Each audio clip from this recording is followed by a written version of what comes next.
இது வீட்டில் அரைச்சதுங்க. ராகி வாங்கி நல்லா கழுவிட்டு வெயிலில் காய வச்சு அரைச்ச மாவுங்க. இப்போ இதில் என்ன பண்ணலாங்க, வெங்காயம் பொடியாக அறுத்துட்டு நம்ம போட்டுக்கலாங்க.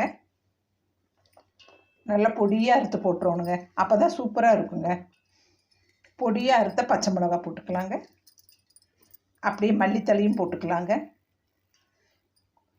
கொஞ்சம் பீட்ரூட் போட்டுக்கலாங்க. இது வெஜிடேபிள் ராகி ரொட்டிங்க, அதனால் நம்ம பீட்ரூட் போட்டுக்கலாங்க.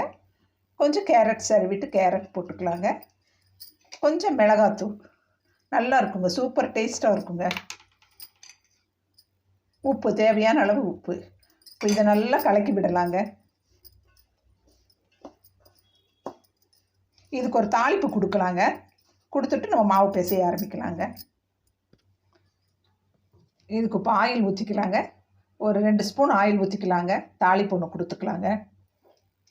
அவ்வளோ நல்லா இருக்குங்க, உடம்புக்கு ராகி ரொம்ப நல்லதுங்க. இப்போ நம்ம கொஞ்சம் கடுகு போட்டுக்கலாங்க.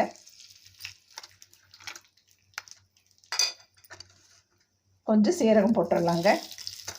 சீரகம் அவ்வளோ டேஸ்ட்டு கொடுக்குங்க இந்த ராகி ரொட்டிக்கு. கடலைப்பருப்பு போட்டுடலாங்க. அப்படியே கொஞ்சம் பாசிப்பருப்பு போட்டுடலாங்க. இதையெல்லாம் ஃப்ரை பண்ணி இதில் போடலாங்க. இப்போ இது நல்லா பொரிஞ்சிருச்சுங்க. நம்ம அடுப்பு ஆஃப் பண்ணிடலாங்க. இதை எடுத்து அப்படியே இந்த மாவில் போட்டுக்கலாங்க. போட்டுட்டு நம்ம இப்போ பிசைய ஆரம்பிச்சிடலாங்க. சூப்பராக இருக்குங்க ராகி ரொட்டி. இப்போ என்ன பண்ணால் தேவையான அளவு தண்ணி ஊற்றிட்டு அப்படியே நம்ம பிசைய ஆரம்பிக்கலாங்க. நான் பிசைஞ்சிட்டு காட்டுறேங்க. சூப்பராக நான் பிசைஞ்சு வச்சுட்டேங்க. நம்ம அப்படியே மெலிசாக தோசைக்கல்லில் தட்டி நம்ம சூட ஆரம்பிக்கலாங்க. ராகி ரொட்டி தட்டிக்கலாங்க. கல் நல்லா காஞ்சிருச்சுங்க. நல்லா தண்ணி தொட்டுட்டு இப்படி தட்டணும்னாக்கா சூப்பராக இருக்குங்க. அவ்வளோ டேஸ்ட்டாக இருக்குங்க. பீட்ரூட்டு கேரட் எல்லாம் போட்டிருக்கோம் இல்லைங்களா, அப்புறம் தாளித்து வேற கொட்டி இருக்குங்க. ராகி ரொட்டி அவ்வளோ நல்லா இருக்குங்க. வாழை இலையில் தட்டுறதுனாலும் தட்டலாங்க.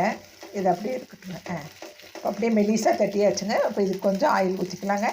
வெண்ணெய் போடுறதுனாலும் போட்டுக்கலாங்க. இது அப்படியே வேகட்டுங்க.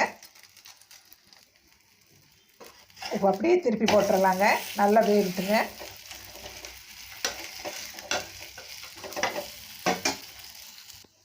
சூப்பராக ராகி ரொட்டி ரெடி ஆகிடுச்சுங்க. இதுக்கு தேங்காய் சட்னி வச்சு சாப்பிட்லாங்க. தயிர் வச்சு கூட சாப்பிட்லாங்க, அவ்வளோ டேஸ்ட்டாக இருக்கும். கரும்பு சர்க்கரை வச்சு சாப்பிட்லாங்க. நல்ல மெலிசாக தட்டிக்கிட்டோம்னா சாப்பிட்றதுக்கு அவ்வளோ டேஸ்ட்டாக இருக்குங்க. இது வணக்கியெல்லாம் வெங்காயம் கொட்டக்கூடாதுங்க, பச்சை வெங்காயம் தான் கொட்டணுங்க. நல்லா வெந்துருச்சுங்க. இப்போ பிளேட்டிங் பண்ணி பார்க்கலாங்க. சூப்பராக ரெடி ஆகிடுச்சுங்க. நான் சொன்ன அளவுகளோடு நீங்களும் பண்ணி பாருங்கள். என் சேனலை பிடிச்சிருந்தா சப்ஸ்கிரைப் பண்ணுங்கள், லைக் பண்ணுங்கள், கமெண்ட் பண்ணுங்கள். அடுத்த நல்லதொரு வீடியோவில் சந்திக்கலாங்க. Thank you friends.